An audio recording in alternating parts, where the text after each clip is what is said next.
असल में ये चांडाल की झोपड़ी प्यारी लग गई है इंसान को।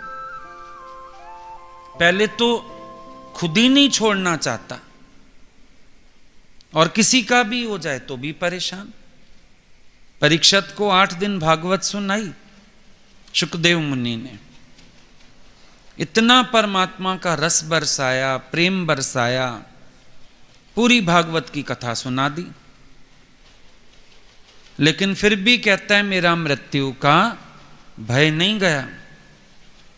असल में उसको श्राप मिला था, 7वें दिन तेरे को तक्षक नाग काटेगा। सो भागवत सुनाई गई उसको, नहीं गया उसका डर। तो शुकदेव मुनि ने युक्ति की, उसको एक दृष्टांत बताया। बोला एक बार एक राजा था, वो जंगल में भटक गया, रास्ता नहीं मिल रहा था, रात हो गई।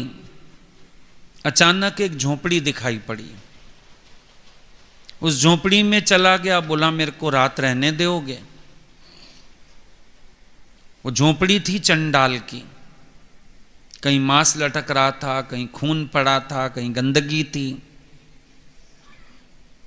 चंडाल बोला देखो रहने तो दे सकता हूं। पहले तो उसको घिन आ रही थी, पर मजबूरी, बाहर कहां रहे। सोचा अब चंडाल के घर ही रहता हूं। चंडाल बोला रहने तो दे सकता हूं, लेकिन दिक्कत ये यहां जो आता है ना, वो फिर सुबह वापस नहीं जाना चाहता। ये क्या कह रहे हो?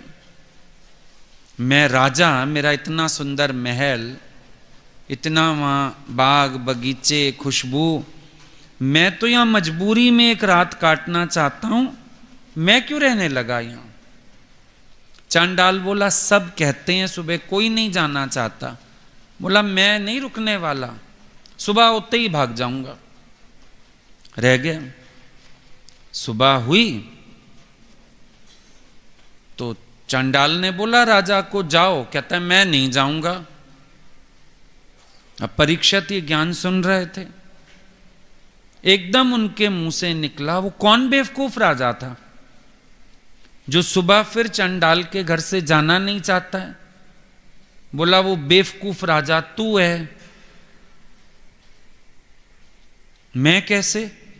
बोला ये चांडाल की झोपड़ी है, क्या है शरीर? सुबह उठते ही 9 द्वारों से गंदगी बहती है, जरा सा जख्म हो जाए, चोट लग जाए, मक्खियां बिन बिन आती हैं। काट के देखो, हार्ड मांस, रुधिर, पीप, क्या है इसमें? और गंध है। लेकिन तुमको ये चंडाल की झोपड़ी प्यारी लग गई है, खाली नहीं करना चाहते हो इसको, इसको छोड़ के जाना नहीं चाहते हो। तब जाके परीक्षित का आसक्त भाव टूटा, मोह टूटा उसका शरीर से।